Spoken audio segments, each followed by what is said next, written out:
ल हामी आइसक्यो बडाछोटा धाम। पहिलोपटक मेरो यो बडाछोटा धामको यात्रा हो र हामी सफलतापूर्वक हामी यहाँ आइसकेका छौँ। तपाईँलाई म देखाउँछु अब बडाछोटा कस्तो हुन्छ भनेर। यहाँ मन्दिरहरू भयो, यत्र भवन भयो।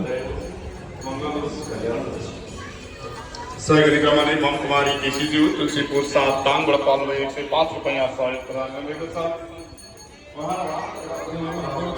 मन्दिर भयो।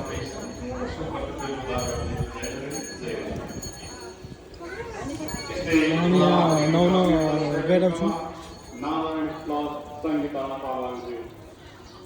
काठमाडौँ 56 बाबा सानीबाट पाल्नुभयो 1005 रुपैयाँ सहयोग प्रदान गर्नुभएको छ।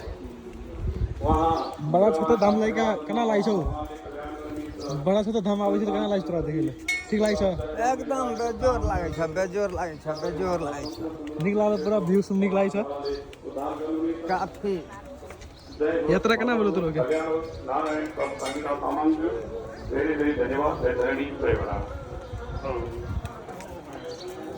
यारले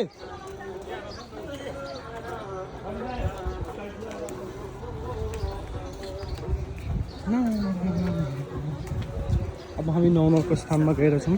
त्यसपछि हामी नुहाएर हामी पूजा गरौँला। पूजा पनि भव्य तरिकाले गरौँला। यो हाम्रो सिडी भयो, यस्तो सिडी उत्रिनुपर्छ है।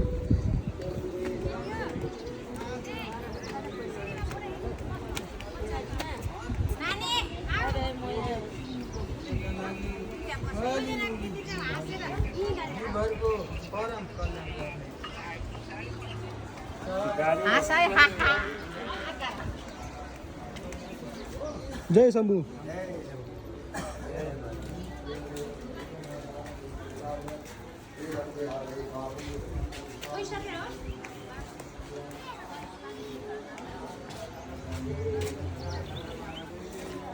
त्यहाँ पर हामी नुहाउन जान्छौँ है।